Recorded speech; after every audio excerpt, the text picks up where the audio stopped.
Hari ini kita akan cuba satu soalan subjektif sejarah tingkatan 3 bab 4.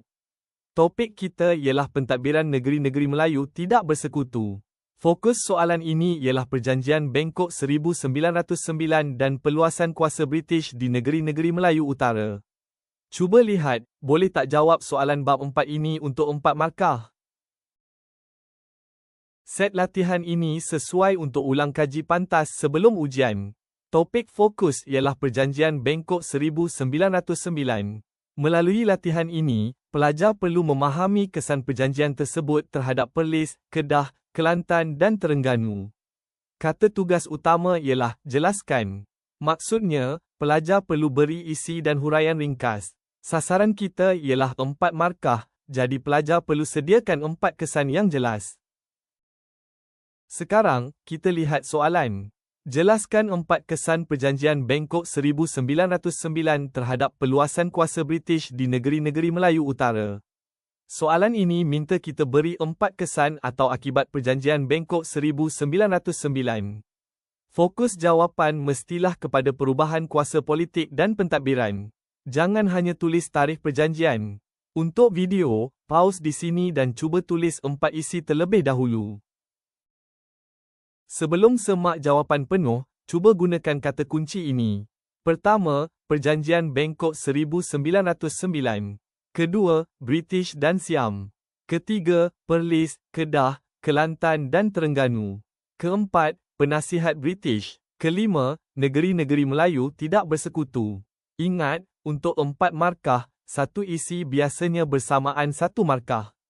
Tetapi untuk jawapan yang lebih selamat, tulis isi bersama huraian ringkas. Sekarang kita semak model jawapan. Perjanjian Bangkok 1909 menyebabkan Siam menyerahkan Perlis, Kedah, Kelantan dan Terengganu kepada British. Melalui perjanjian ini, British dapat meluaskan kuasa di negeri-negeri Melayu Utara tanpa menggunakan serangan ketenteraan. Selain itu, negeri-negeri tersebut diletakkan di bawah naungan British.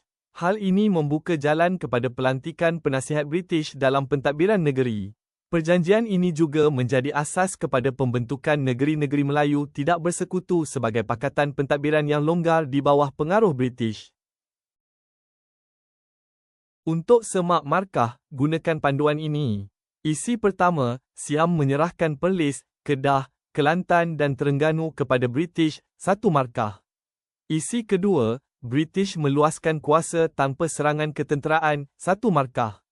Isi ketiga, penasihat British diperkenalkan atau membuka jalan kepada campur tangan pentadbiran, 1 markah. Isi keempat, menjadi asas pembentukan negeri-negeri Melayu tidak bersekutu, 1 markah.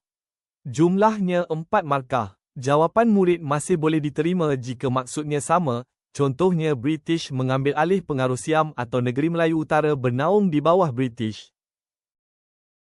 Untuk soalan, jelaskan, jangan hanya tulis 1 perkataan. Beri isi dan huraian ringkas.